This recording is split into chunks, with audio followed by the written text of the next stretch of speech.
It's my great pleasure to welcome you all here today to have a listen to Gerard, who's come over from the east to have regale us with his thoughts of where People First Party is heading. But just before I do bring Gerard up, I've got a bit of housekeeping that as everybody does. The toilets are out through the little door down the runway there and to the right, and just head out to the back over there. So if you need the toilets, that's where you go. If there's fire or anything, just run. No, I'm only kidding. Just head quietly.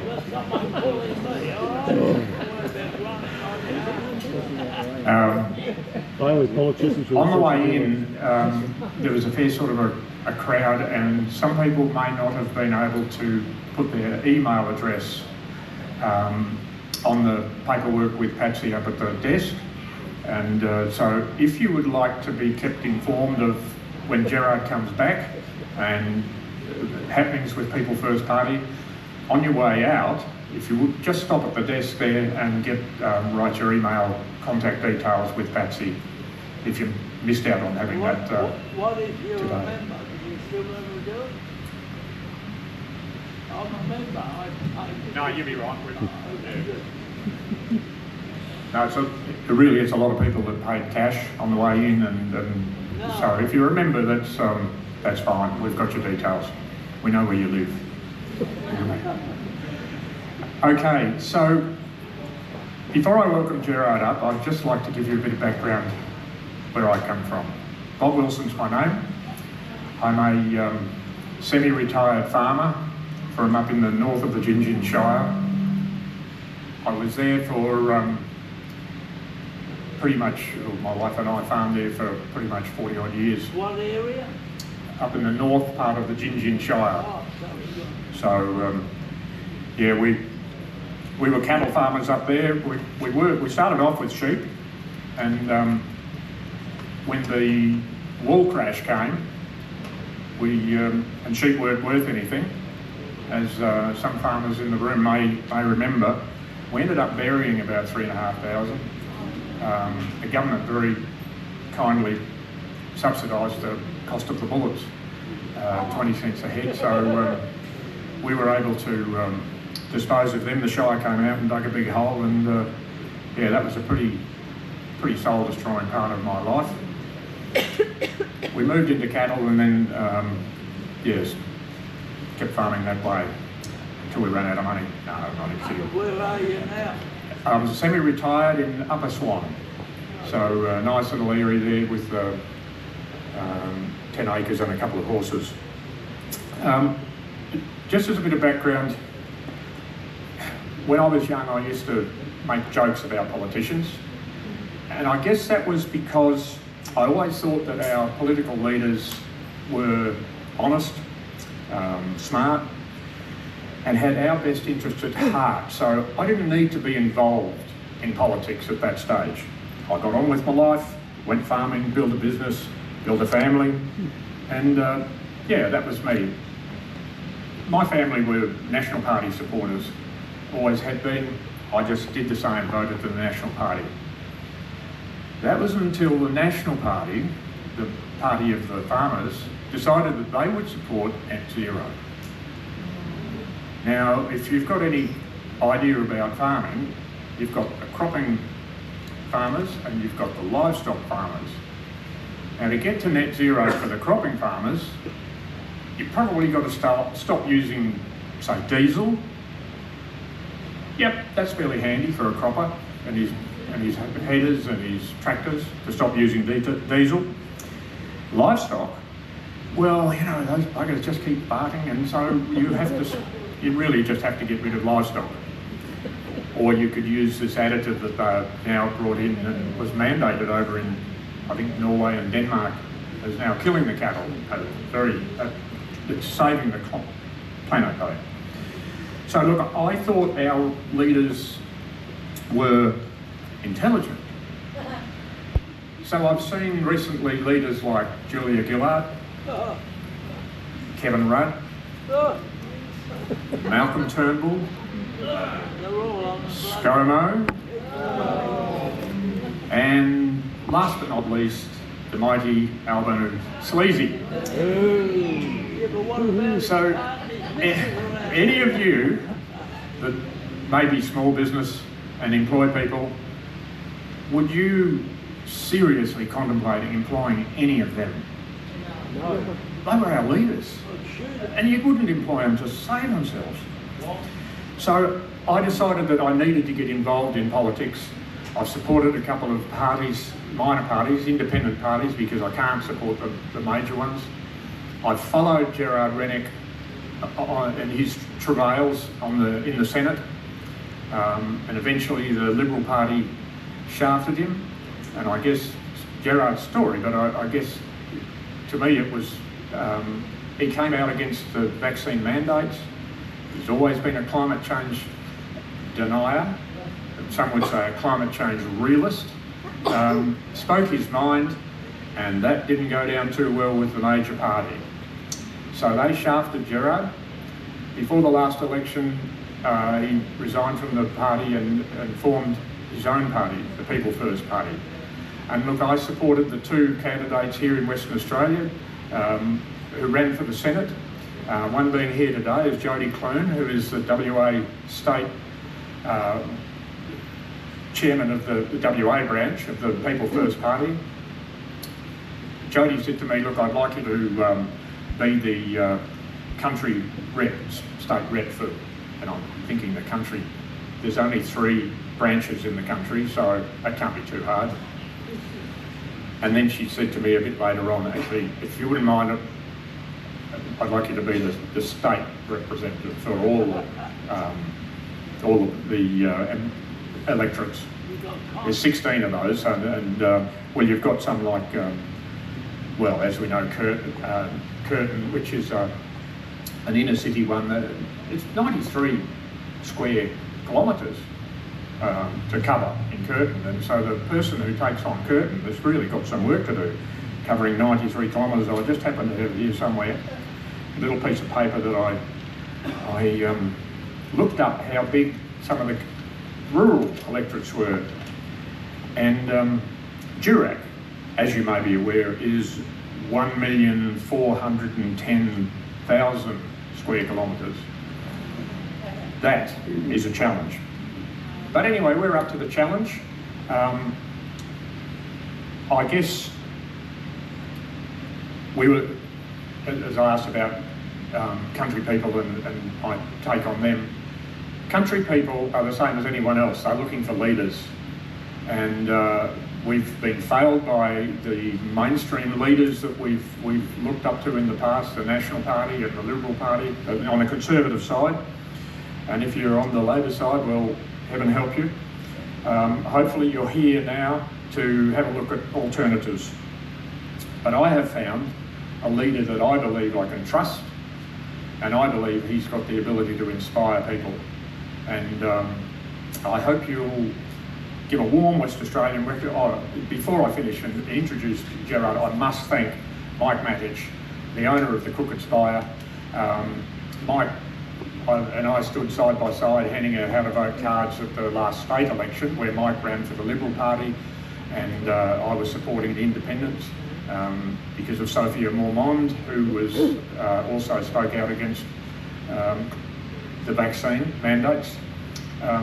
So Mike Matich, thank you very much for giving us putting this on. Unfortunately, we're sort of jammed in between a morning church service and an afternoon church service. So at 3:30, we actually have to be out of here. So I won't speak for any longer, other than to say another thank you to our major sponsors at the moment, the Funk Drinks Company, and we've got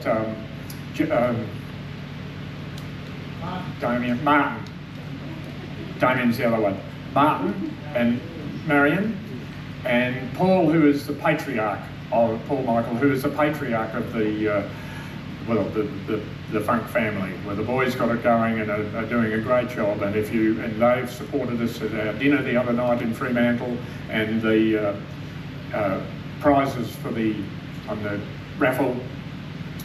You can have there's a $100 voucher for dinner we'll cover a dinner for two there at the Funk, plus some drinks, and they're all quality drinks, no preservatives, no chemicals, no else, and including the wines, which is the second prize today, a couple of bottles of their wine, which are also no preservatives and chemical free and all the rest, and they make them themselves. Well done, thanks guys. If you get the Farm Weekly, I'm told that there's a letter to the editor in the Farm Weekly that young Paul might have written talking about climate change. He's been a sceptic like the rest of us for a number of years. So, a very good vocal one. So, without further ado, as a leader that I can respect and a leader that gives us inspiration, I would like to introduce Gerard Rennick.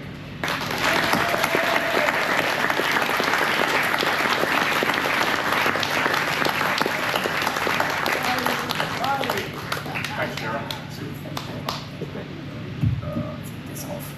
Okay, hi guys, it's great to be here this afternoon, and can I thank you all for giving up your Sunday afternoon to come and listen to a politician, a wannabe politician actually, who isn't even in Parliament. But I guess that's probably a good place to start, because you might be asking yourself why a politician who isn't in Parliament has flown across the country to be here on a Sunday afternoon and has given up his weekend to try and promote people first. And the answer to that is very simple, is that I want to make sure our children get the same opportunities as our forefathers gave to us. I think we live in a beautiful country called Australia. I think you guys are very lucky to live in a beautiful city called Perth, and you're very lucky to live in a great state of Western Australia, which, by the way, without Western Australia, Australia stops turning, because 40% of Australia's exports come from WA. And there's no doubt that without those rich iron ore exports and very rapidly increasing gold exports, Australia would be in a lot worse position than it is today. So thank you very much for coming. Now, obviously the fact that you're here, I suspect most of you know about my time in Parliament. And in that time in Parliament, I focused on issues. In my role as President of People First, I have one goal and one goal only, and that is to basically build a machine to beat the machine, because we can't solve the myriad of issues that we have unless we actually get the numbers to get a number of politicians, ideally a majority of politicians, into Parliament that are going to actually fight for the things that we believe in. So I'm not, one of the problems with the minor parties, in my view, in the last 20 or 30 years, is that they've been very satisfied to sit on the crossbench and do nothing but whinge. I'm not interested in whinging. I want to focus on solutions. In fact, one of our policies is we have the solutions for today and the vision for tomorrow, because we need to be able to give people not just the solutions to deal with what they're facing today, and obviously that's cost of living and a number of other things, but we need to give people a vision, because if we do that, we will give them hope and we can motivate them to do something. Because one of the many, I've received, hundreds of thousands of messages over the last 6 years, and probably the most common message I get is, what can we do about this, or why is the government doing this? And the only thing that we can do, and we're very lucky to have this ability, is to actually engage and become, coordinated in a manner whereby we can participate in the great process known as democracy. And for too long we've been prepared to sit back and just accept that it's fait accompli that the two major parties are going to run the government. Now, their primary votes are slowly, if not, the Liberal Party's probably more accurately, I won't say rapidly, but very quickly becoming rapidly. They don't change their ways, their vote is collapsing. We've seen that actually in the UK. Interestingly enough, there was a poll out, I saw it on social media this morning, where Nigel Farage and the Reform movement is sitting on about 32% in the UK, and the next party after that now is actually the Greens. So the Greens have actually got a higher percentage of vote than Labor. So, and then it was the Liberals, I think, or the Conservatives on 13% and Labor on 12%. And I can see a similar thing can happen here in Australia very quickly as things tend to get worse in terms of cost of living. But what I want to focus on is this with building this machine and the importance of, and how we're going to go about it. Now, what we really need in this country is an active grassroots membership, an active grassroots party. Now, the Liberal Party used to be quite a grassroots party, and importantly, they used to actually give their members a say in who represented them in Parliament. Now, over the last few years, and it might be obvious to those of you who don't follow politics closely, is that the Liberal Party has started rigging its pre-selections, or even worse, not holding pre-selections at all.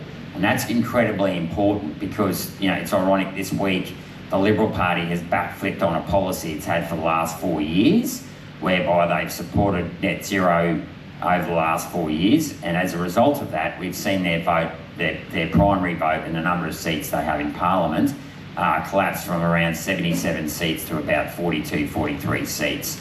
And that's accentuated even more by given that it's the Liberal Party who's lost the majority of those seats, not the Nationals. Even though the Nationals should lose their seats because they should never have signed up to net zero. But what's interesting about that little story is that in May 2019, Scott Morrison, who was then the leader of the Liberal Party and Prime Minister of Australia, said that the Liberal Party would not sign up to net zero. Now, 2 years later, he backflipped on that decision and signed up to net zero. The grassroots members in the party were very, very annoyed about that because the majority of the grassroots members didn't want net zero. But instead of actually having the courage of allowing his MPs to go and face their pre-selectors, i.e. the members of their party, the New South Wales members in the 2022 election were protected or basically automatically pre-selected by the New South Wales Executive. And there were two MPs in particular, Alex Hawke and Susan Ley, whose position as the representatives for the seat of Mitchell and Farrer in New South Wales was it was highly likely they were going to lose their seats because the membership wanted to get rid of them. Now, rather than listen to the members, the New South Wales State Executive said, no, we're not going to hold a pre-selection, we're just going to put them back in their position. A guy by the name of Matt Camazuli, who was on the State Executive at the time, went and sued the Liberal Party and said that on behalf of the members and said, you should hold those pre-selections for these people. And the courts ruled that the party didn't actually have to hold pre-selections, rather than the grassroots members of the party appointing who's going to represent them in Canberra, that the executive or the top end of the party can actually handpick the people who will represent them. Okay, and that for me was a turning point because it was a point at which the Liberal Party no longer was a grassroots party, it was a top-down party. And if you want people to have a say, if you expect them to get out and fight for you, you need to listen to the membership. And it's that level of accountability. And the reason why this matters, by the way, is interestingly enough, Alex Hawke and Susan Ley are still there 2 elections later because they're in safe seats, right? They might be safe for much longer with the way the Liberal Party are going. But up until recently, the coalition would have about 60 safe seats and the Labor Party would have about 60 safe seats. Now, what that means is that effectively, if you're in a safe seat, the day of the general election doesn't matter to you because you know you're going to win. I was over in Fremantle last night, which I know has been a Labor seat since Federation. They could put the drover's dog in, Labor could put the drover's dog into Fremantle and they would still win that seat. Now, because of that, that's very important when you've got 60 safe coalition and 60 safe Labor seats. That means that about 80% of the people that represent you in the lower house or represent Australians in the lower house are being selected by the people in rooms like this on the day of the pre-selection, not on the day of the election. On the day of the election, you might have about 30 swinging seats, and if the tide's going in or the tide's going out, that will generally decide who decides government. But once government is formed, most of your ministers, as a rule, not always, but a large number of your ministers, and certainly the Prime Minister and Treasurer and most of the key positions in Cabinet, will come from those safe seats. Okay, so these people in these safe seats have never had to worry about listening to the people because they get shoehorned into those safe seats, not by the members of the party, but by the party apparatchiks, most of whom have been in, joined the Liberal Party, and I'm focusing on the Liberal Party here because the Labor Party has always been a top-down party. It's always been command and control, right? So we don't expect any different from the Labor Party. If there's a way they can control you, they will find it and try and implement that policy. We know that. But what we want to do is we want to improve the democratic process within the political parties themselves. Because and also we want to improve the level of accountability. Because if you want to improve the level of accountability in Parliament, it needs to start inside political parties themselves. And that's what we're trying to do here at People First, is that as a member of this party, you get to have a say on who will represent us, and we may not run in all 150 seats at the next federal election, but you will get to have a say in who gets to represent you in the general election. And then if they do get to Canberra, they have to uphold their policies. Because here's the thing, had Susan Ley and Alex Hawke gone back and faced their members, they would not be sitting there today in Parliament. Someone else would be. And it's highly likely that person would be listening to their members, because they know that their survival rests with the membership, not with the party apparatchiks.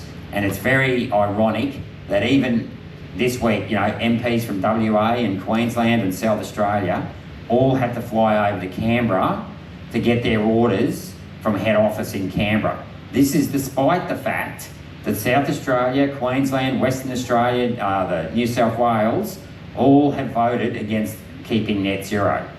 So if the membership of a party votes to get rid of something, or votes for a particular policy, if you're representing those people, you shouldn't be flying to Canberra to be told what to do.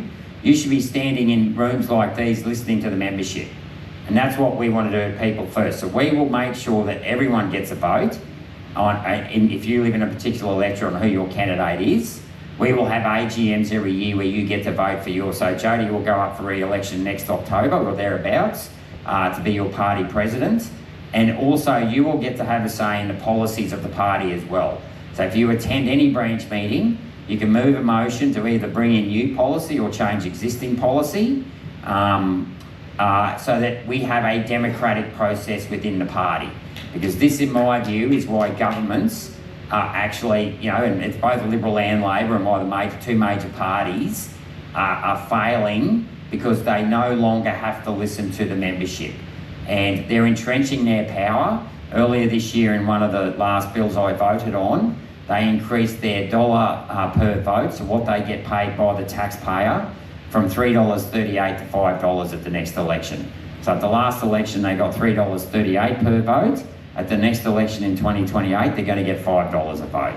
And they've done that because their primary vote has slipped from, say, mid-40s down to the mid-30s and less. So in order to make up for their own incompetence, and their own incompetence, of course, is they're wasting taxpayers' money hand over fist, they've decided to double down and screw you even more by charging you $5 a vote, or taking $5 a vote from the taxpayer to pay for their own electoral spending at elections. So we need to push back on this if we want to change the way it works. And in a democratic system, the only way we can do that is by actually engaging the people. And this is why it's very, very important to have an active grassroots movement, because if we want to get our message out there, there's 4 ways to get your message out there. Number 1 is through the mainstream media. Now, the mainstream media, as a rule, will not actually talk about minor parties. Traditionally, if they ever did talk about crossbenchers, it was only when the crossbenchers threw a tantrum or did something, something that was, whereby the media could ridicule, the crossbench. So a classic example being Jackie Lambie, Lydia Thorpe, Pauline pulls a stunt, whatever. The media will focus on that. They'll ignore when the mainstream parties carry on like pork chops. But if the crossbench carries on like, when they have their moments, the media will focus on that with laser-like precision to reinforce the view that you can't trust the crossbench. Right, so we can't rely on the mainstream media to get our message out there. The second way to do it is through social media. We have almost 600,000 followers now on our People First platforms across all, TikTok, Twitter, X, Facebook, of course, YouTube and Instagram. But obviously we're aiming to grow that to about 1 million followers by the next federal election. The thing about social media though is, while it has been useful and it can be a useful tool, you do tend to find yourself talking in an echo chamber, and it is very polarising. So it's very combative. Now, if we want to grow the size of the pie, and we need to do that, because if you look at what the Conservative vote, for example, is, it's 43%. So it's all very well if you're a One Nation supporter that One Nation's getting a higher percent of the vote, but for every 2 people that are leaving the Liberal Party, only one's going to One Nation, another 1%'s going to the Teals or the Greens or Labor. So we need to grow the size of the pie. Now, you won't grow the size of the pie through social media because, as I said, you're basically talking, in the echo chamber. We actually need to get out into the community and engage with people, whether it's been at the markets, whether it's at the local show, when you have your annual show. It can be through letterbox dropping, whereby we distribute flyers where we have our 5 key policies, which I'll talk about in a minute, with a QR code, a contact email address and an invitation to an event, say, barbecue in a park or barefoot bowls day. Because when you're out there engaging with people and you take the time to listen, you will build empathy with that person, and that person will build empathy with the party. Because we need to start converting more Australians to follow parties like People First. And it's important to add, we are not a left-wing party or a right-wing party. If people often ask me, someone asked me the other day if I was right-wing, and I said, well, that's an ideological concept, okay? We aren't driven by ideology, we're driven by pragmatic outcomes. So what we want to see is that we want to put a roof over people's head. We want to increase the level of home ownership in this country. We want people to pay their mortgage off before they're 50, not after they're 50. We want them to be able to put food on the table, and we don't want people to be lying awake at night basically wondering how they're going to make ends meet. Okay, we want solid outcomes. Many of our policies could be defined as left, some of them would be defined as right, but we're not doing that because we believe in ideology. We're doing it because we believe in the individual and their families, and we want to empower them and hold the unrestrained authority of the institutions to account. So who are the institutions? They are big government, big corporations, big super funds and big media. Big government gets to spend your taxpayer dollars. There's many organisations now inside that bureaucracy. The RBA is unelected. The CDC, we've now got a new CDC, they're unelected. Labor's trying to make the environmental department independent statutory authority so that they're not accountable. You take corporations, you take superannuation, for example, $3 trillion in funds under management outside of self-managed super funds. So if you've got your own money in a self-managed super fund, yes, you have control of your money. But if it's in an industry or retail fund, you don't get to vote for the person, those people on that board. Okay, so they now control $3 trillion in capital, right? If you control $3 trillion in capital, you control industry and you control the economy, right? So we want to talk about empowering people and the individuals. This is the message we want to give people. And of course, so that's by getting out in the community and engaging with people, that's how we can do it. Can it be effective? I think it can. I think the 2 most successful political organisations in the last 20 years have been the Greens and the Teals. They get out and they engage with the grassroots community. We had a march on August the 1st in Australia whereby, it's estimated, give or take 10,000, whereby 200,000 people are estimated to have marched. Had those 200,000 people instead gone out and delivered 50 flyers, they could have delivered 10 million flyers into 10 million households. And if there's 1.5 people per household, we could have got our policies out to 15 million people. That's almost the entire population of the voting population here in Australia. Okay, and even if we'd only got a 1% success rate, or 0.1% of a success rate, we could have maybe brought on 16,000 members if they like our policy. So this is the beauty of getting out there. The other thing is, for those that did march on the August the 31st, you probably might have paid $50 to park, $50 to drive into Perth in petrol. You might have bought a bottle of water, a bit of food on the way in. If you've got 200,000 people paying $50 membership, we could have raised $10 million per year. And the beauty of that is, often, and I know this, if you look at political parties, they do what their donors tell them.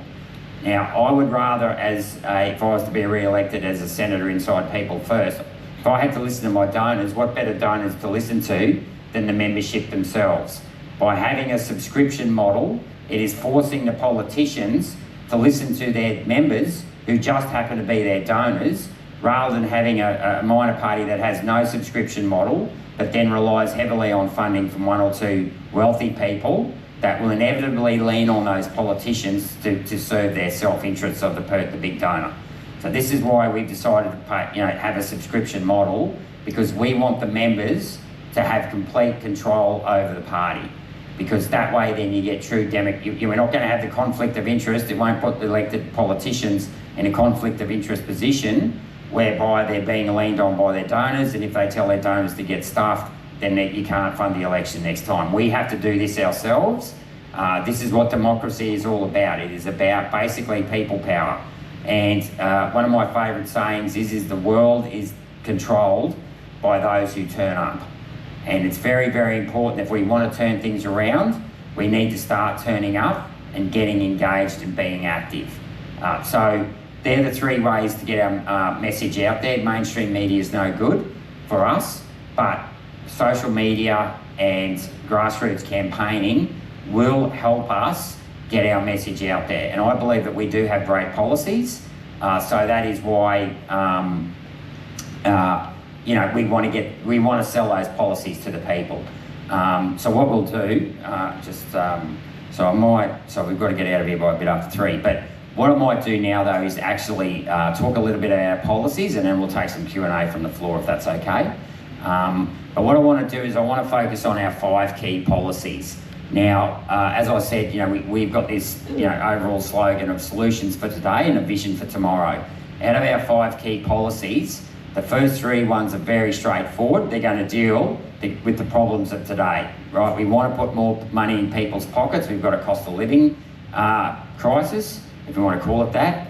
So what we want to do is, our first policy, and this is very important because it's going to appeal to a broad range of people, is we want to lift the tax-free threshold to $45,000.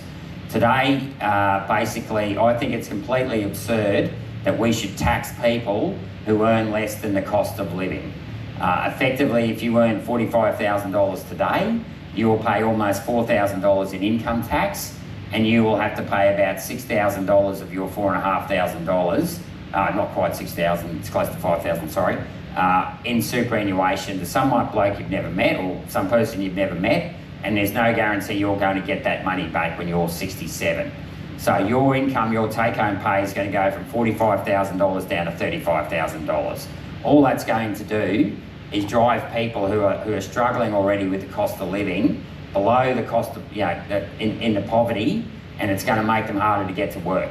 Now, I don't care what anyone says, but it's those people. I grew up on a farm. I picked fruit, I worked in a bar when I was at university. I can tell you, I worked just as hard when I was on a low-income job as what I did when I was on a high-income job working in the Ivory Palaces, as a bean counter. So we have to keep those people who are getting out of bed and putting their nose to the grindstone, we have to keep their head above the water. Because when those people can't get out of bed and go to work every day and they can't afford to do it, or they haven't got a house, the wheels of this country will stop turning. So we believe very strongly in looking after our low-income earners. Now, the other thing is worth noting there, so what are we up to, 45,000. So I'll go on to the next, I'll go on to the next one. So the next policy is basically we want to make superannuation voluntary. Now, the reason why we want to do that, and by voluntary, I mean that you can choose to keep your own salary. Now, the reason why we want to do that is that the median income in this country, not the average wage, but the median wage, is just over $80,000, right? So if you earn $80,000 in income, that means that you'll probably pay about just under $20,000 in tax. You need $50,000 to live on. So you've literally left with $10,000 to save. Now, because superannuation is 12% of your gross income, that means that $9,600 of the $10,000 you might be able to save is gone off to some person you've never met, and there's no guarantee you're going to get that money back. Okay, so that is going to basically reduce your ability to save money for a house. Right, and I've spoken to quite a few young people, even this weekend, who've been trying to save up for a deposit. And, you know, I spoke to one person last night, they'd saved $50,000 over the last 4 years. And as they were saying, the price of houses has jumped by more than the $50,000 they've saved, right? Now, so we want to make sure, and this is the thing, you can argue, for example, and, you know, there'll be people in superannuation funds, they'll argue, yeah, Gerard, but, you know, these people, they're incapable of saving for their own retirement, so we have to save for them. Now, I find that an insult, because which country had the highest rate of home ownership before 1992 when superannuation was introduced? Australia, right? Today, we have 40% of people who retire, I'll say today, these figures are about 3 years old actually. Today, we have 40% of people who retire, they retire with a mortgage. That is up from 10% in 1992. So what that means is many people who now retire with a mortgage, they will simply pull their superannuation out and pay off their home loan and go on the pension anyway. The other thing is, you know, it's all very well saying you might earn 6% on the $10,000 you put in the superannuation every year. And let's say you might have save up, you know, $50,000 over 4 years and you're earning $6,000 on that.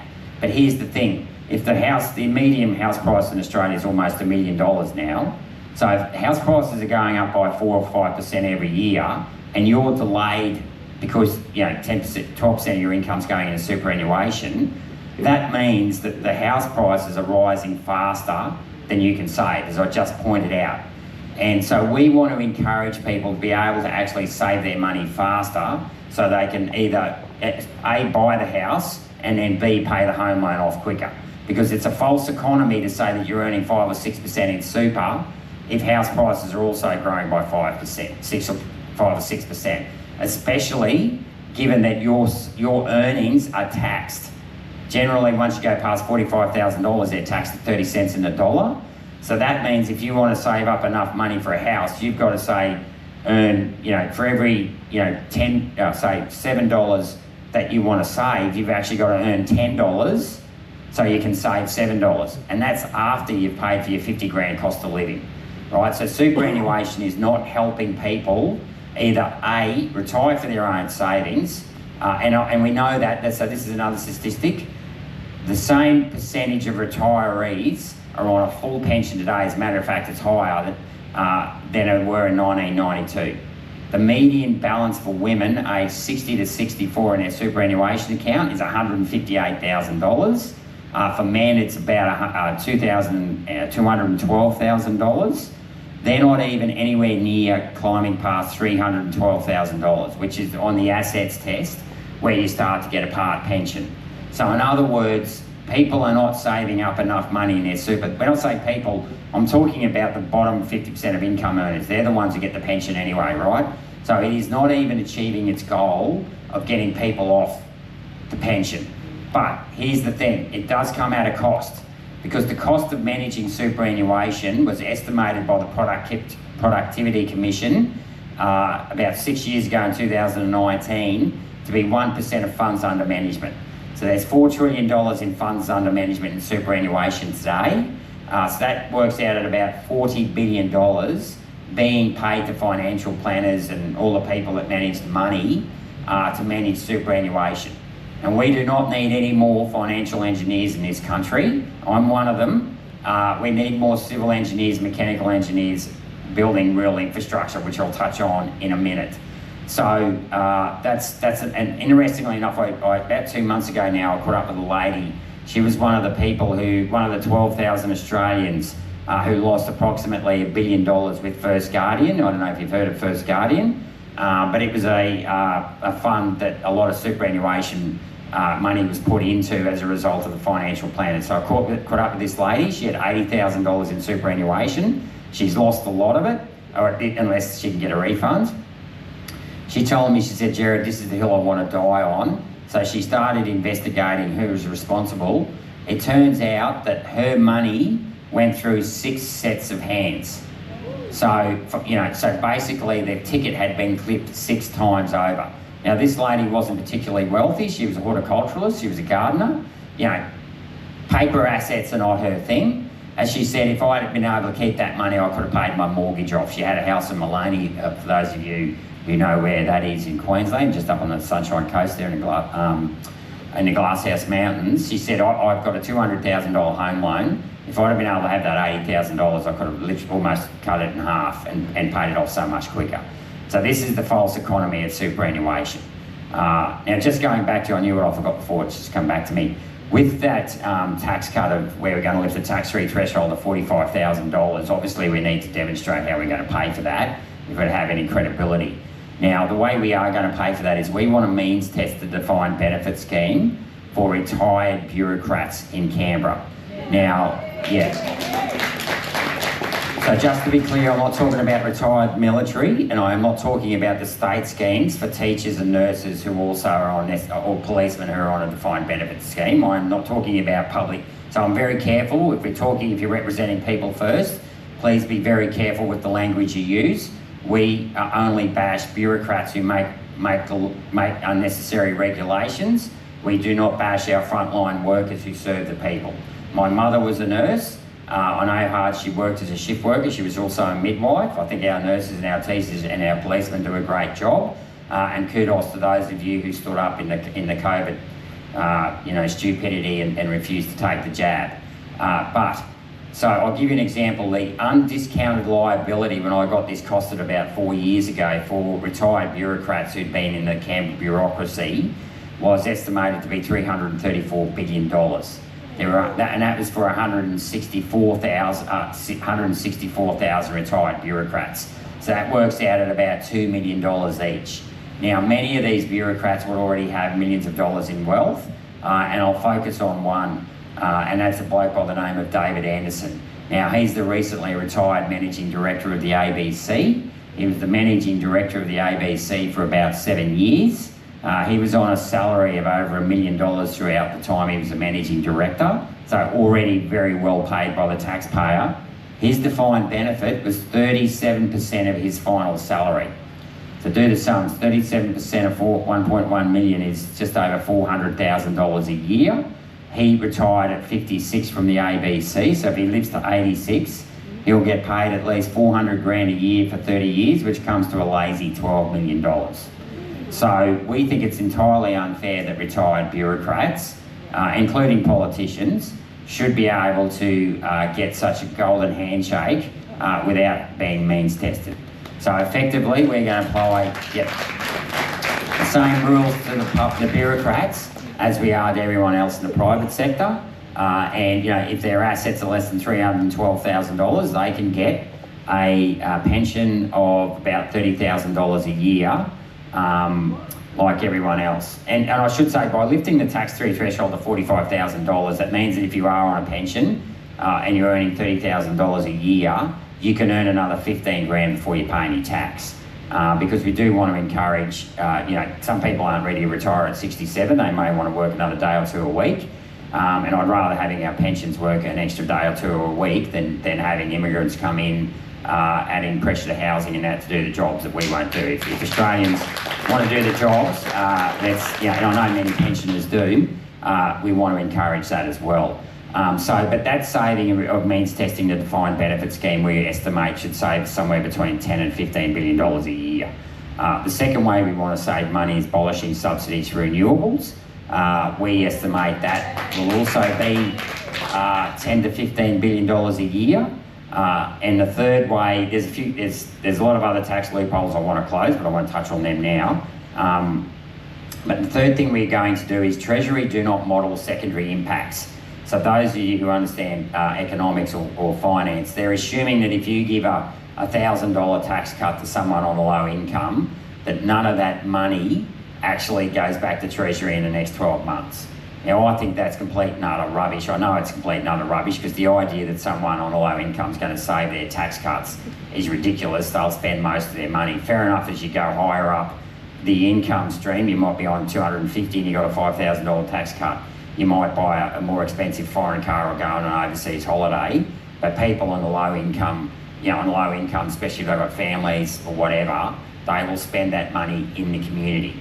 So we are going to assume a 50% return on every tax cut, every dollar tax cut returns to Treasury in the first 12 months. Now, we've got some good anecdotal evidence that works because John Howard and Peter Costello in the late 90s and early 2000s cut income tax every year. I know because I was back in the day when I was watching every dollar I was earning.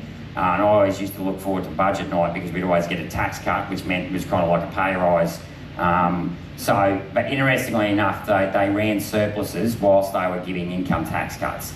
And I'm a big believer if anyone rides a bike, whether it's mountain bike or roadie, you know that if you ride in a lower gear, you have a higher cadence and you can go for longer. And we want to lower the income tax burden in this country because we think that people who get out of bed and put their nose to the grindstone shouldn't pay any more tax than they have to. So that's a bit more for our first policy. And then our third policy is, and this, our third simple policy, is that we want to pay childcare directly to the parents. Now, we have got millions of shift workers in this country that cannot access institutionalised childcare.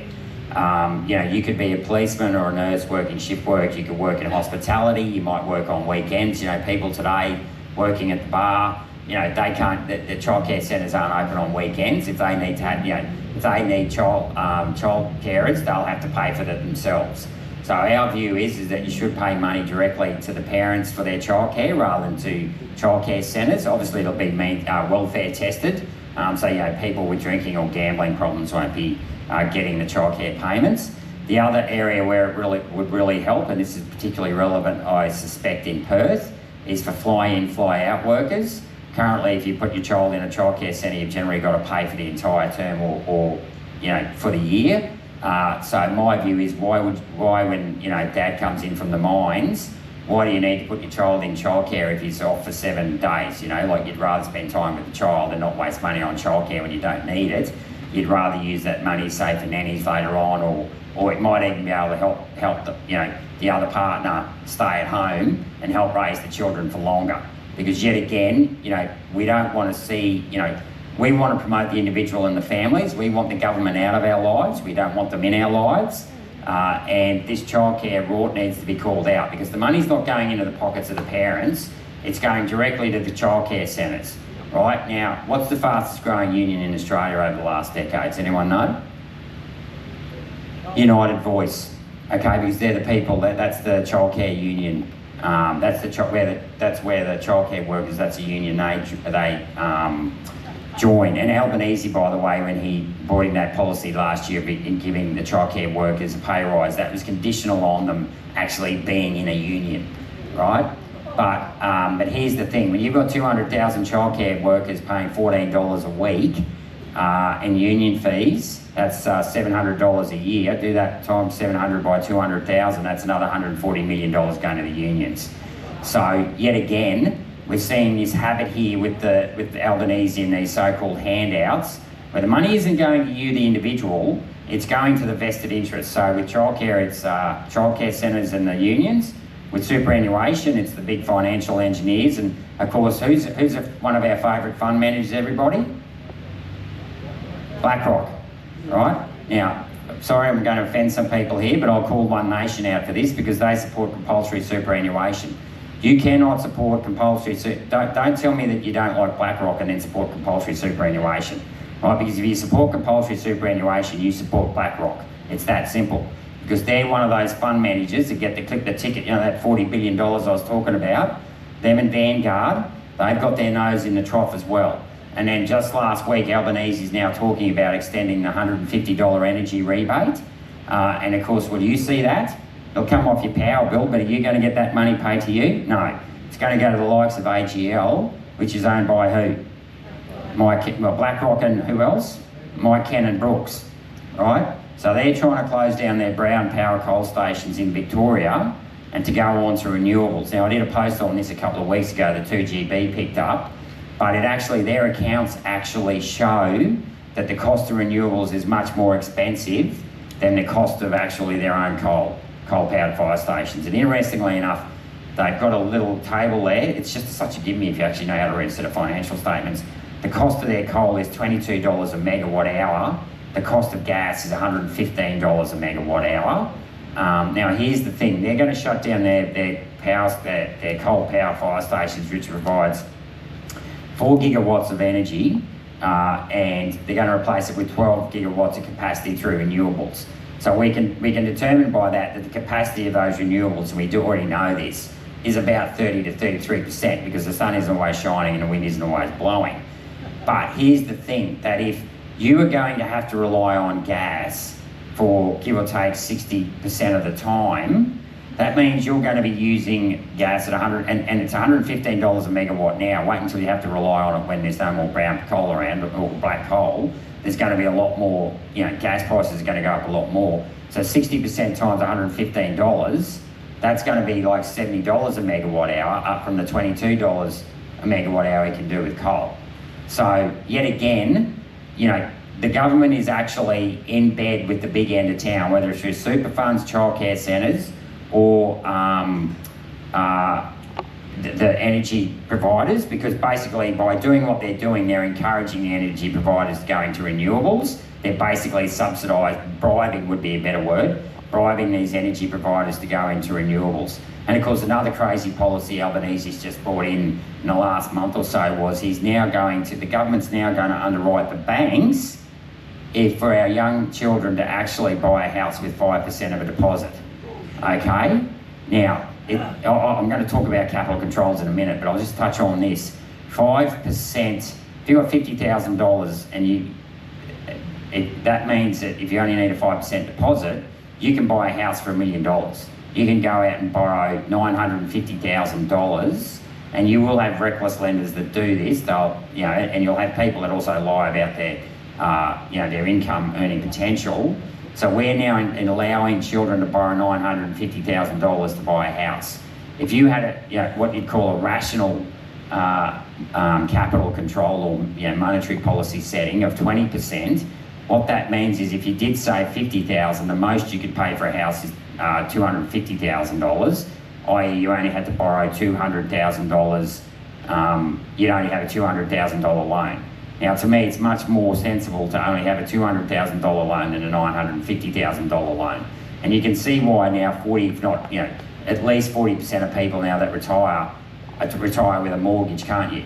Because we're allowing people to borrow too much money to buy a house regardless of their income potential. The banks will look at your income potential, but often that's the quality of the loan application docs aren't always the best, and we saw that in 2008 in the States with Fannie Mae and Fannie Mac, where a lot of loan applications have been bodged up.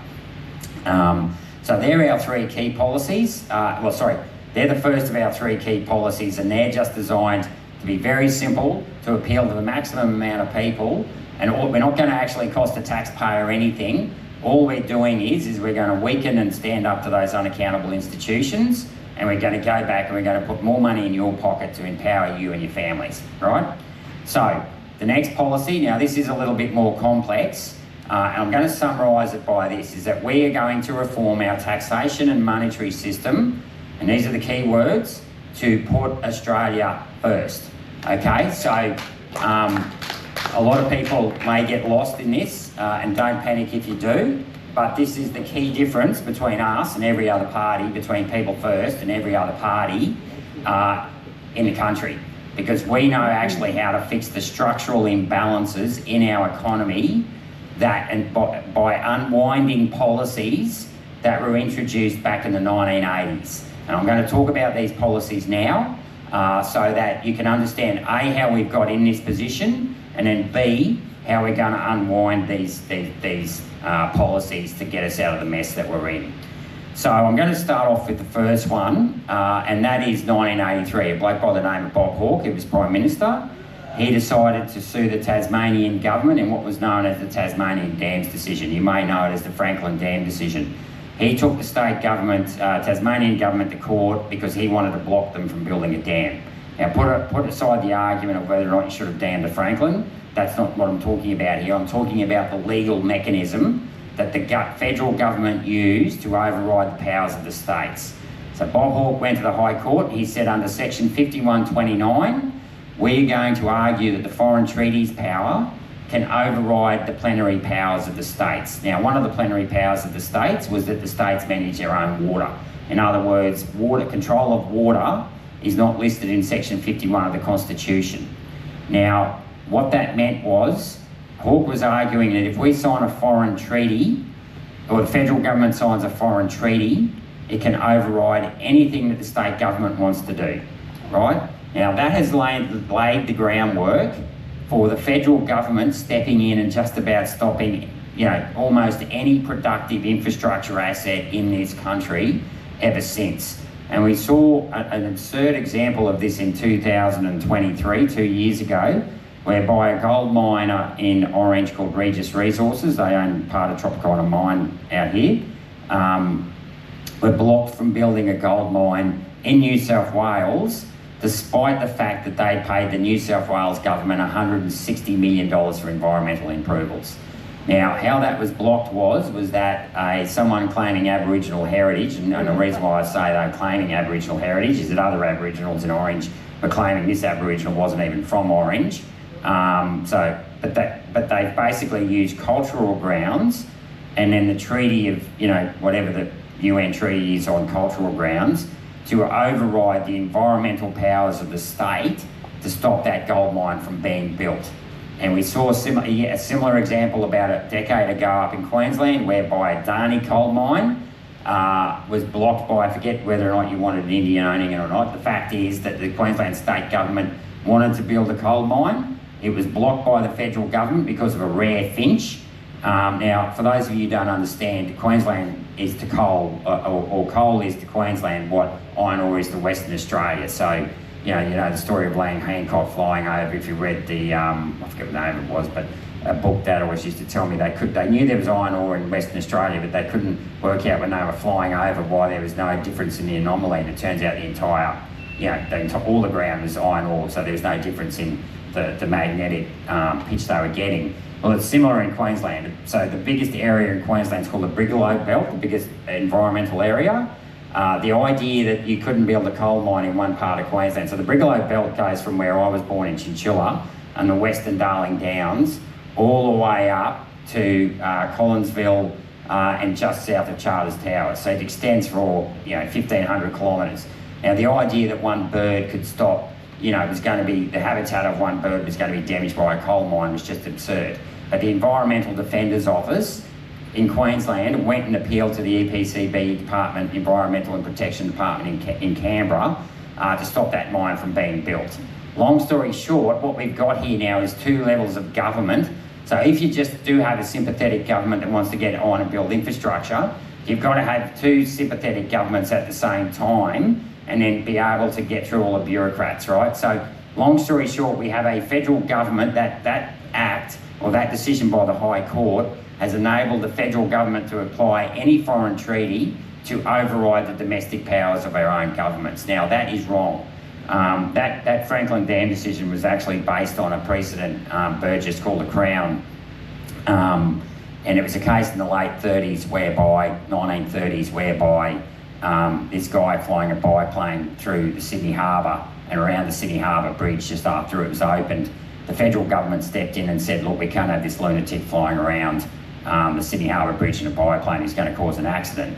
And the guy took the federal government to court, and the courts ruled that actually the Australian government should have aviation powers. Now, the reason for that, of course, is that came about was that in 1900 there were no aeroplanes, right? So there's sometimes, the Constitution, this is why you do have to have a little bit of a malleable Constitution, because we didn't always think of things.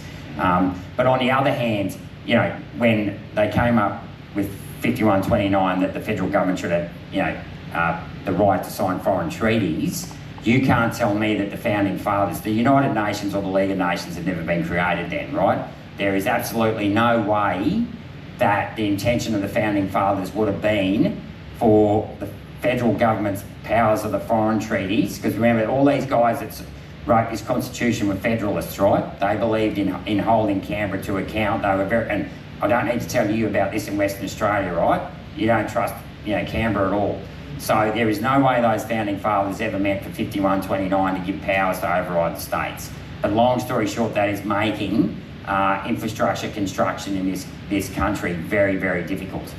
Now, there were two decisions in 1985. The first one was that Paul Keating lifted capital controls.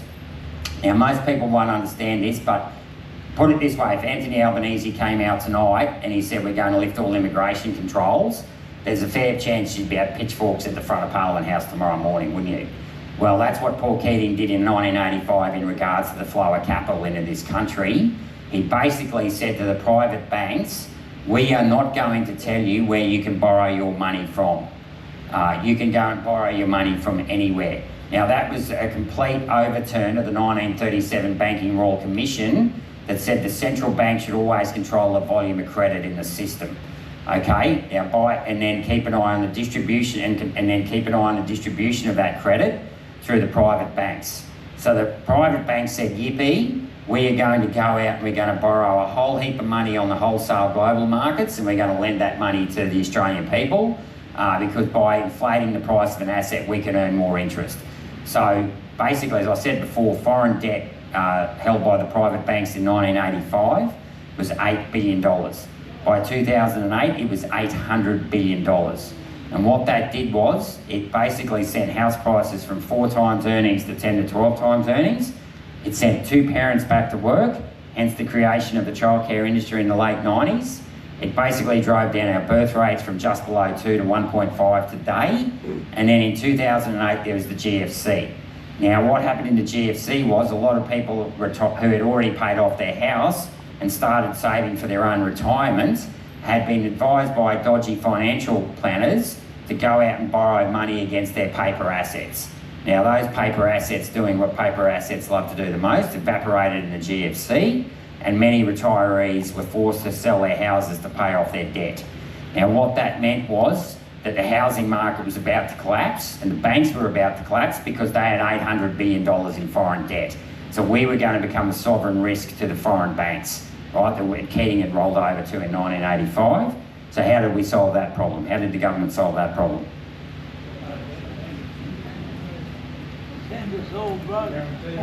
It did bail out the banks, but how did it bail out the banks? Well, they did give a guarantee for a while, yeah, but how did they bail out the banks? They allowed foreign students to buy houses. And what's happened since 2008? What's been one of the fastest growing industries in Australia? Foreign students at universities, right? So can you see how immigration, so I disagree with Pauline Hanson. I don't think immigration was a problem in 1996. In 1996, immigration was less than 100,000 people. The biggest immigrant, the highest number of immigrants came from England and New Zealand. The real problem with immigration came in 2008 because of the reckless monetary policy of Keating in 1985. Now, do you know what a balance sheet looks like? You've got an asset over here, you've got debt and equity over here, right? So what we've done there in 1985 is we've expanded the amount of debt we have in this country, right? Now over here, what's our asset? If you're looking at it from a country's perspective, is the number of people we have, right? They're our asset, people. Now before 1985, so what happened in 1985 was John Button introduced the Button Plan, where he effectively abolished tariffs on our manufacturing, right? And what that meant was that our manufacturing could no longer compete, and we let a lot of our manufacturing go offshore. Now, before 1985, and you know, from a neoliberal point of view, that may sound very good, but sorry, Jody's got a hand up. Yeah, okay, thanks, Jody. So I'll get on with this then. So the long story short was that we ended up, a lot of the people that would work in manufacturing had to go and get a trade, right? So what happened was, we're now 40 years on from 1985, and what's happening is all those people that used to finish school and go and get a trade, the majority of people are now retiring. Now, when my sister, she went to school, high school between 1977 and 1981, she's 6 years older than me. When she started high school, she had 4 classes of grade 8. When she finished high school in grade 12, she had half a class. Most of the blokes had already left by, the end of grade 9, end of grade 10, and they went and got a trade. So now what we've had over the last decade is that where our workforce, the majority of our workforce went and got a trade and actually added value, they're now retiring, and the next generation coming through, they've got university degrees. Okay, and we were told in 1985, and I'm old enough to remember this, just that we didn't need manufacturing because we were going to become a high service economy. And we did become a service economy, didn't we? We became a service economy in childcare, in superannuation, financial engineering, in academia, university academia, and of course did universities pay for themselves in this growth, this massive growth? Did they actually pay for this? Who paid for the expansion of the university sector? Taxpayer. Oh, and what was the name of the plan that expanded from Western Australia? Lower House. Dawkins. John Dawkins with the Button plan. He came along just after, with the Dawkins plan, he came along just after the Button plan, and instead of saying to people, we're going to actually, get you out and get a trade and where you add value, we're now going to pay you to go to university where you can become broke and brainwashed and graduate when you're 22, 23 with massive HECS debt. And just to make life even harder for our children, we are going to take, not that they said this in 1992, but Paul Keating introduced superannuation in August 1991, or that was my first year of work. Does anyone know the result of the referendum in 1991 where Paul Keating went to the public and said by 2025, we're going to take 12% of your income and give it to someone you've never met and there's no guarantee you're going to get it back when you're 67? Do you know what the result of that referendum was? There was no referendum, was there? New Zealand had a referendum, they didn't they? In 1997 they had a referendum on compulsory superannuation. You know what they voted? 92% to 8. Yeah, I'll finish the mention. So long story short, these plans have basically, and then Howard came along, I'll say this very quickly, introduced the baby bonus, the first home buyers grant. He abolished the nuclear, said it banned nuclear, introduced the national curriculum, and he also introduced a renewable energy target. So we had Labor introducing neoliberal policies and we've had the Liberals introducing socialist policies, right? You see how in the majors, they always do what the other side wants to get them on side with opposition, but they're both being pulled, the uniparty's being pulled by these puppets. Now, how are we going to solve these problems? First of all, we're going to fix up quantitative easing, right? So in Keating, we're going to fix our capital controls. 2 types of capital, what are they? Got any accountants in the room? No? No accountants? You know what a balance sheet looks like? 2 types of credit. Got an asset over here, and what have we got over here? We've got debt and equity, right? We all know how our children have been brainwashed with the climate change argument, right? How many people in this room think the government shouldn't print money out of thin air? Yep, most of you? Yep, well guess what? You've been brainwashed, okay? Because what's money? To form a credit. There's 2 types of credit, isn't there? Yep, this is the brainwashing part. There's what? There's debt, and there's what? Equity. And as a sovereign country, so debt is what? The legal instrument behind debt is what? A mortgage. What's the legal instrument behind title? Sorry, I just told you, behind equity. It's title, right? What's Australia? We're a sovereign country. What does that mean? We have title over 7 million square kilometres, and more importantly, we have title over all that untapped wealth that comes out of thin air, right? Which is what? Rain, sunlight, soil came out of thin air 4 billion years ago, and how do you get wealth from that? You sing it every time you sing the national anthem. It's wealth for toil, right? So if you go out there and you can build a dam for free, right? It doesn't cost us anything to build a dam. If you've got a farm, you're going to drop a bull in a paddock with 20 cows and you come back a year later, you should have 20 calves, right? If you put a dam in the paddock or water the paddock, right? We have Mother Nature giving us recurring wealth every year out of the sky. But what we did, so what happened with those capital controls in 85, another thing was that when we said we weren't going to tell the banks what to do, we had this idiotic bank called the Victorian State Bank that decided it was going to get involved in investment banking. I bought a company called Tricontinental, which was an investment bank. It nearly went broke, or it did go broke. It sent the Victorian State Bank broke, which then nearly sent the Victorian government broke. So how did the Victorian government get out of that mess? How did they bail themselves out? They started selling infrastructure, didn't they? So not only have we de-skilled our population on the asset side, the other asset we have, if you're a country, is people, infrastructure, and land, right? Or, you know, land, rain, all that stuff, right? So in order to pay off our debts that Keating let in, we've basically started selling our infrastructure, haven't we? So how are we going to fix it up? We're going to bring back an infrastructure bank. And in the same way BHP or Woodside will issue new shares to build a new oil gas field offshore, we're going to issue infrastructure bonds to the federal government. Infrastructure bonds being just the same as when a new company issues shares on the stock exchange. We're going to issue credit against productive assets, and more importantly against our sovereign assets, which is dams, power stations, road, rail, ports, airports and telecommunications, right? And then the state governments can repay that debt over 50 years. And the beauty of that is this: today if we build a dam for $1 billion, we'll go and borrow that money offshore. Means the first $1 billion we make in wealth, we've got to repay offshore. Another 25 years of interest, 4% on that debt, is another $1 billion we've just paid offshore, right? So by having this infrastructure bank, we're going to start rebuilding our own infrastructure, and it won't cost anything because we're going to fund it, okay, from our own title, just like a new company might issue shares, right? And the next thing we're going to do, and we're going to draw inspiration, and we know this works because this has been done twice before. One you will know about when the CBA built that railway line across Australia in 1913, and before that it was when Lachlan Macquarie introduced the holy dollar in 1810. First 17 years of the colony, they relied on foreign currency. There was drought in 1805, that currency got repatriated. What was that? What was the currency they started bartering with after that?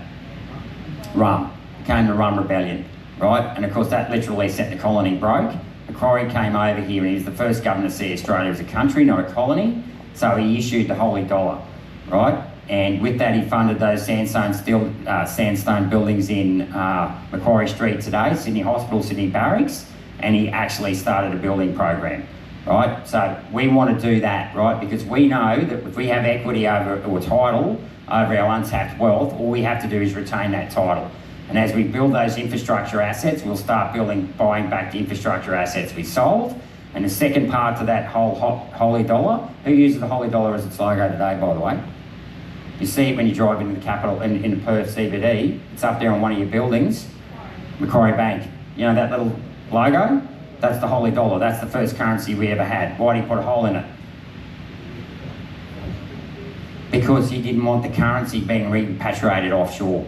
By putting a hole in it, because it was the Spanish balloon, the reserve currency of the day, he wanted anyone that made money in this country was going to be forced to reinvest their money in this country. By punching a hole in it, he basically kept the money here. We're going to do the same at People First. This is reforming the tax system. We're going to lift the rate of withholding tax above the company tax. So we want to bring company tax down to attract more, to attract more business here in Australia and attract head offices to come and work here. And we're going to tax them if they shift their money offshore. I'll finish on this. Basically, Ireland in 2022 made $1.4 billion in sales here. They shifted $1 billion offshore to Ireland in royalties, right? That means they got $1 billion tax deduction and we lost $300 million in company tax, right? Ireland, because it has a company tax rate of 12.5 cents, they just set up a dodgy, Pfizer just set up a dodgy head office there, or a subsidiary. They collected $125 million. And Pfizer was $75 billion better off, right? So what we want to do is, we've got an abundant country. There's only 27 million people in one of the most resource-rich countries in the world. The reason why we're going backwards is because we are letting all our wealth go offshore through our taxation system, through our monetary system, through our renewable energy system. We are now shutting down local-made energy and buying 100% made renewables that are 70% owned by foreigners. You can't make this stuff up, can you? And then when the foreign student sector, right, they are remitting $12 billion a year foreign students back overseas when they work here, right? So even our immigration sector is now working against us. So I think immigration has always worked for us up until very recently, by the way. But we have to change our immigration settings as well so that people come here like they did with the Snowy Hydro project or whatever, they come here and they work, that's fine. We just want to go after the foreign student sector and the bridging visas where they can extend their stay for no cost. But other than that, like eventually, you know, we want, you know, I don't have a problem with immigration per se. We just need to make sure it works in our interests. Anyway, I'll finish at that. Sorry, and I think I've got to take questions.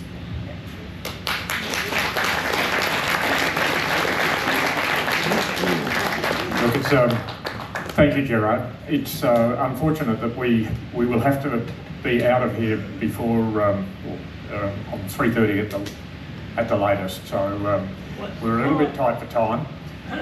I just would like to say that Gerard is actually here as the first guest speaker of a newly formed Perth Hills People First sub-branch. So there's a few volunteers here that have put their hand up to help get the Perth Hills branch started. We've called it the Perth Hills branch because it cuts across Bullwinkle and Hasluck, the two zones. So the two, whatever, federal electorates. Yes, sorry. It's getting late in the afternoon. It's been a long 2.5 days, isn't it? So the Perth Hills, if you would like to join and you're anywhere near us, come and have a chat to us. We will be having our first social event. I think it's on the 4th of December, and so if you've got any feeling towards helping us get the Perth Hills branch up and going, come and chat to us. Where is it at? We'll let you know. If you're interested, we'll let you know. It's easier that way than going through it. So look, we've got time for a few questions. Did I have to say anything else? No, look, we've got time for a few questions. So it's going to be a little bit random. We'll jump down here and do it. I have you, because I was going to say that if you just want to come here, I can just pass it to them. I've got a good one about the pensions. I've got a couple, but main one, what will be the tax rate after 45,000? Will it be indexed? Okay, no it's not, but we're going to have to bring in a policy whereby over $45,000, once we get that, lift that tax-free threshold of $45,000, we've then got a second policy where we're going to lower the tax rate from 30 cents to zero over 15 years up to $100,000. So we're going to basically shave 2 cents off that tax rate from 30 cents down to zero up to 100 grand. So that 15 years after getting in, you know, theoretically, we'll have a tax-free threshold up to 100 grand. Yeah. Any other? Sorry, I'll go here first. Testing. What are your plans for GST? We haven't got any plans for GST per se, because at the moment GST is totally collected by the states. We do have a policy that we think 95% of GST should be paid back to the state as a percentage of population. And the other thing is GST should be calculated on where the sale is made, not where the GST return is lodged. So when I worked in Westfield in Sydney, we would do the Carindale Property Trust, which was a shopping centre in Queensland. GST was New South Wales was being recognised as a state that collected the GST. So it should be at the point of sale, GST should be calculated. But I used to support GST, but I'm a bit of the view now that I think it has become incredibly complex for BAS returns, etc. So we don't have a hard policy on it, but I'm going to float this. I would rather just have a 1% turnover tax on everything, keep it very simple, and get rid of GST altogether at the point of sale, rather than have to do BAS returns and all that stuff, which is just, you know, another regulatory burden on small business. But that's a thought bubble at this stage, but happy to take feedback on that. I love your policy regarding the superannuation changes, but working in the property industry, since the 5% deposit has come in, prices have just gone astronomical. Yeah. What's your plan for reconfiguring the supply and demand back to equilibrium? Okay, so that's sort of the whole how we're going to control house prices. Can I read into that?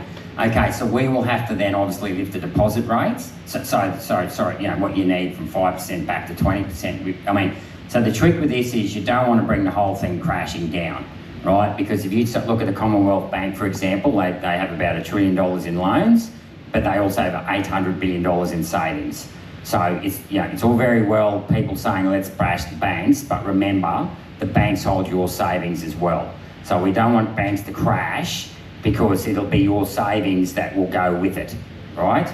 So we need to be able to, look, hypothetically, and this will take, we need to lift wages, we need to curb the price of house growth to literally 0 to 1%, and we need real wages to increase to about 3 or 4% over a period of time. Hence why, because if you build that infrastructure bank, right, one of the things people say when you print money out of thin air is that you're going to cause inflation.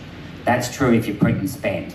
But if you print and build, so when you print and spend, you increase demand, right? If you print and build, you'll increase supply, right? So if you increase the supply of energy, increase the supply of water, and make transport faster, have more ports, we should be able to drive down the cost of doing business, which should increase productivity that way. So this is an overused phrase, we need to increase productivity, but we've got a specific policy about that as well. And I won't go into it now, we've also got a policy to get rid of payroll tax, which should help a lot as well.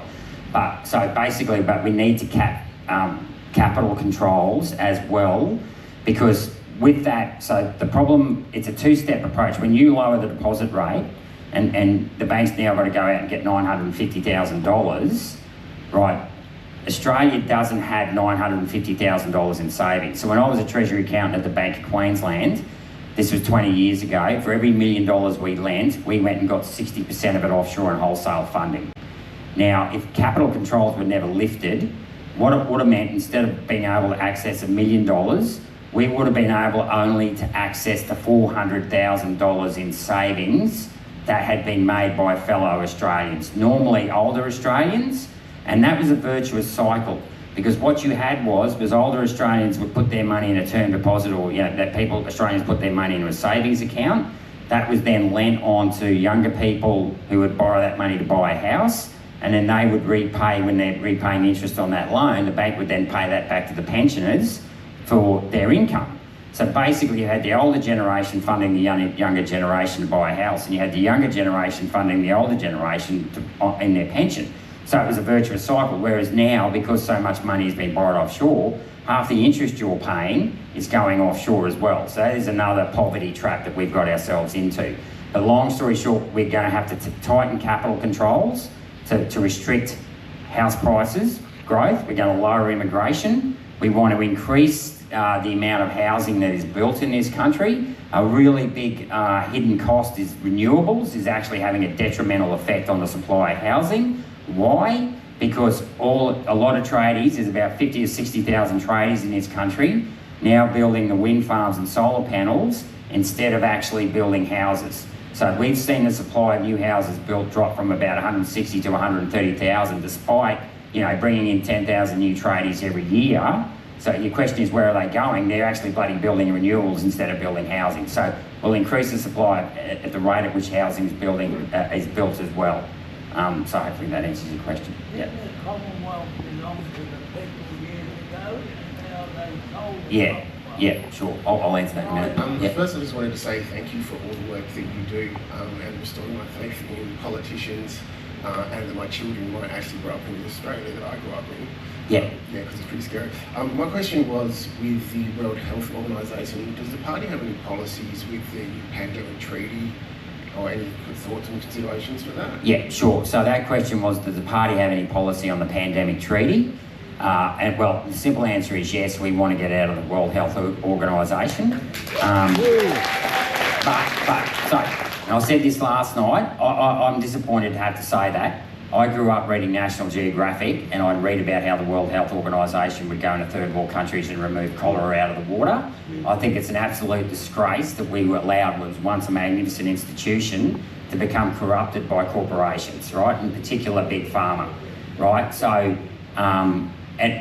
so that is the answer. And obviously health should be controlled by your doctor, and it's a personal choice. And I think most of you who followed me throughout the pandemic know my views on personal health choices. We do have a policy, and I mean, you guys can override me if you're a member, of staying in the United Nations General Assembly. So as I said, the world is run by the people who turn up. I still think the United Nations, when it was set up after World War II, its initial purpose for being set up was to stop conflict between countries, I still think that's a noble concept, but yet again, I'll acknowledge that the United Nations has been taken over by global bureaucrats. But I'm not going to do to the United Nations what we did to our own car industry and go, it's all too hard to fix, we're just going to get out of it, right? Because this attitude, and I said before, the world's run by those who turn up. If you don't bother turning up, and I know other minor parties promote this thing, we're going to get out of everything, that's not us. Because I back my intelligence, and hopefully you'll back your intelligence and your ability to influence decision makers, right? Because that's what we need to do. If we walk away, there is no opposition to what these people are doing. This is why the Liberal Party has lost the net zero debate, because they've been so weak and insipid, instead of just hammering, yet again last week, $1 billion battery has crapped itself over in New South Wales, and did we hear about it? No, because the Liberal Party and the Nats are too busy squabbling over net zero instead of being laser focused on hammering stupid policy. But in terms of, yes, we will get out of the who, I could start raving here, so I better shut up. We'll get out of the who, but we want to have influence, right? This is why we're all giving up our Sunday afternoons. You're not going to have influence if you don't turn up. We're going to be professional, we're going to be polished. We don't want to get emotional and lose our temper and get all, throw a tanty. We want to actually be able to win the argument so that we can provide a better life for our children, because we'll never get our values implemented if we're not at the table in the boardroom pushing our view. You can't make decisions out in the car park. Yeah. I just want to make a quick one. What happened to me when I turned 65, I had to wait 15 years. You could get the pension at 65. I had to wait 15 years arguing with Centrelink and that. I got 450 pages home. Then they gave it to me when I got over 80 and backdated it 1 year. Why didn't they backdate it to 1965? Because I'm 87 now. Why would that happen, and what can I still do about it? I'll take it offline. I'll talk to you later. Yeah. And I'll stay around afterwards too, so I'll talk to you outside till about 4 o'clock. Okay. Yeah. Thank you for being here in the state. So back in 2008, my father and me were attempting to buy a house. Luckily, we did get one. But my father was asking questions of older people and all these people who had massive investment properties and large amounts of properties. And they said they were claiming back things like council rates, every repair, everything they could think of. Will the People's First Party be looking into these claims and preventing these people from making mass claims and closing people from entering the housing market? Yeah, okay. So basically, if you've got a rental property under Section 8(1) of the Income Tax Act, you are allowed to claim deductions against your income, right? So the question is, my problem with the rental property market is that if you're basically only paying 50% cents in the dollar on CGT. So if you're a young person and you're trying to get ahead, so if you earn $100, you've got to pay, say, 30 cents in the dollar. Let's say that's the average tax rate. If you make a $100 capital gain, you're only paying 15 cents in the dollar. So, sorry, I got that wrong. So if you make the capital gain, you're only paying 15 cents in the dollar. So what that means is that you cannot, if you assume that you're both, say you're saving to get into the market, you're paying twice the rate of tax as someone who's already in the market. So once you're in the market, you've got an inherent advantage to actually, to stay ahead. So one thing we are doing is getting rid of the 50% CGT. We're doing that on shares as well, and we'll bring back indexation because we give too many tax breaks to passive income, and we really need to be lowering the tax rate, both company payroll and income tax, on actual active income. Yeah. Is that it? In relation to home ownership, I think the problem is we need to stop overseas investors from buying Australian homes and farms and everything, and we need to stop the superannuation companies from buying homes. Superannuation companies should be allowed to buy like commercial properties, things like that, but not an actual home. Yeah, great. Because So we've got a policy: foreigners can't buy agricultural land, infrastructure and housing land. your houses. Yeah. But just in regard to that, we've got any real estate agents in the room? We've got one. Oh, okay. So, you're not going to like this, sorry. What I do want to see, what I want to know is in terms of where foreign investors own rental property, are they getting their rent transferred offshore without declaring it here in Australia? So on the rent, I mean, you don't have to answer it, I don't want to put you on the spot, but you don't have any foreign investors. Okay, because my concern is on that rent roll, instead of so when you lodge your PA, when you do your tax, I just do mine on MyGov. Yeah, my employer's salary comes up, my dividends come up, my interest in the bank comes up, right? But real estate agents don't have to declare what is paid offshore in terms of rental income. So it's a bit like, and it's not just real estate, not as income, it's the same as when we outsource, so for example, Telstra outsourced the Philippines and India, their services, the banks are now doing it a lot. They're not paying any withholding tax when they're paying remittances offshore, yet again, so we're losing the jobs and we're losing the income tax that comes with those jobs. So can you see how wealth's going offshore? So I would like, in terms of cracking down on the, I mean, obviously if we bar foreigners from buying residential property, that issue would go away. But I would be curious to know just how much money in rental properties is being shifted offshore in the form of rent, whereby the rent's being paid directly in an offshore bank account. Yeah. Oh, sorry, I've just got one up here, and then we'll come back to you, but then I think we'll have to wrap it up. Yep. Just with the BRICS nations all basically stockpiling gold, trying to get around the petrodollar. Yeah. I heard you speak about repatriating Aussie gold. Yeah. What's the plan there, and can you ever see any scope for having even if a percentage gold-backed dollar in Australia? Okay, so yeah, good question. I think it's highly unlikely we'll ever see our gold again. I do have the serial numbers and the year of refining for our gold bars. They gave it to me. I'm not allowed to release it. I released a part of it on a Facebook post once, just to demonstrate our gold bars have all been refined since 2015. So what that means is, now the gold bars should not move, right? But the fact that they've all been refined since 2015 means our own gold bars are moving. So our RBA colludes with other central banks to lease out gold to suppress the price of gold. And obviously they're acting against our interests, especially here in WA where you've got a huge gold mining sector.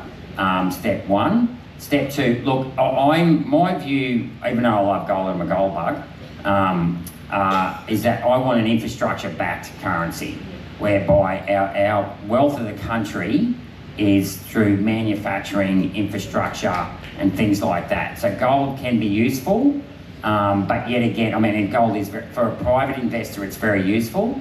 And I do think central banks should buy gold and hold it.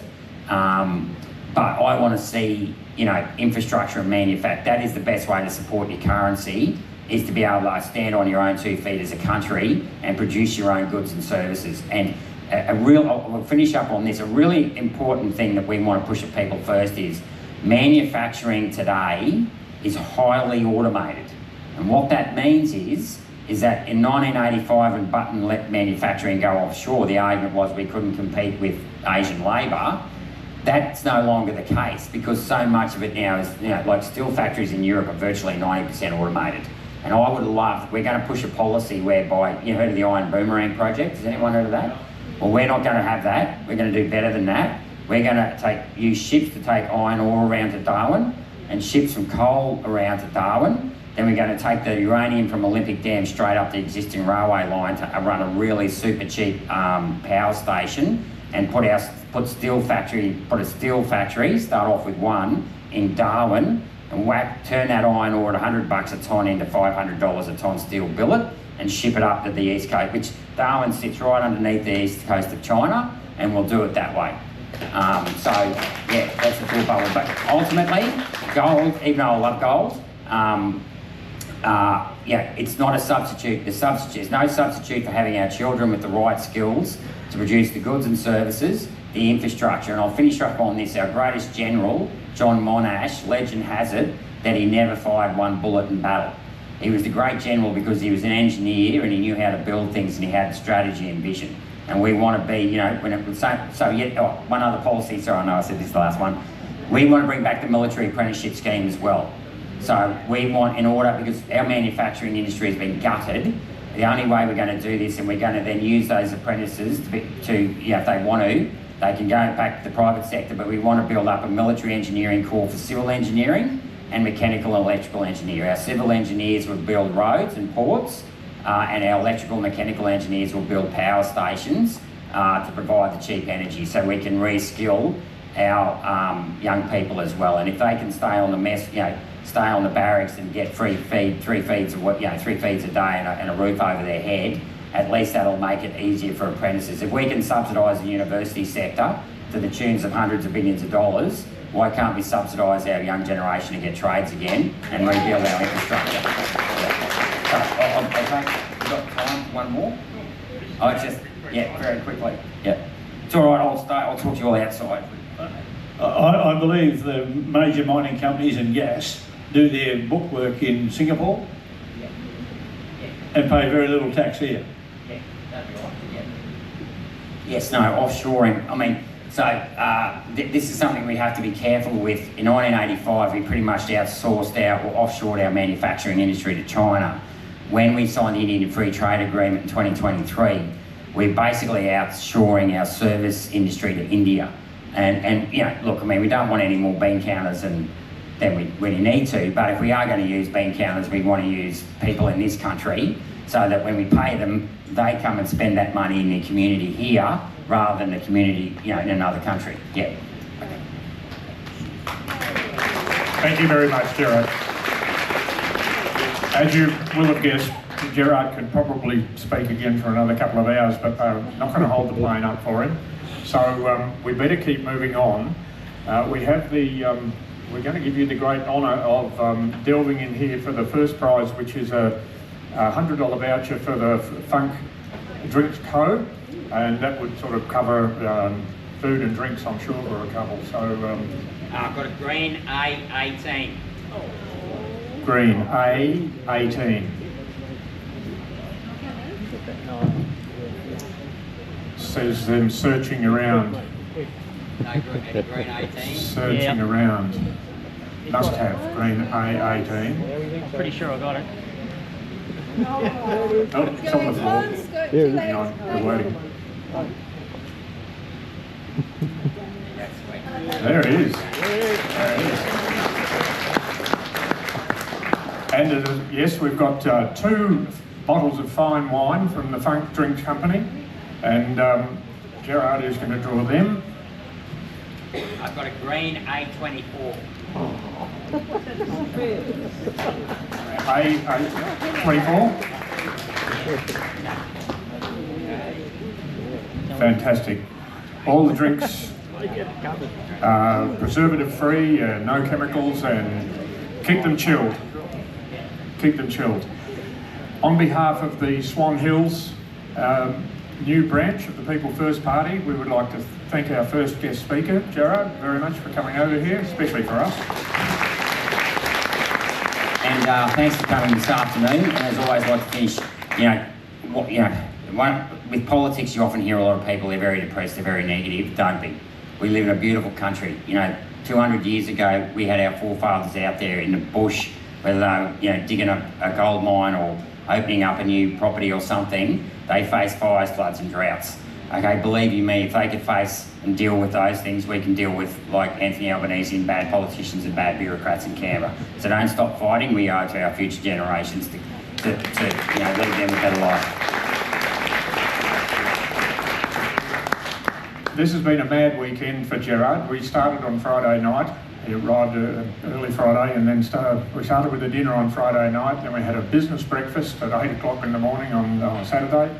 Then we had a planning meeting in the mid-mornings, and then in the evenings we had a get-together at a meet and greet, basically for members at down in Fremantle, and then we had an information evening which ended fairly late.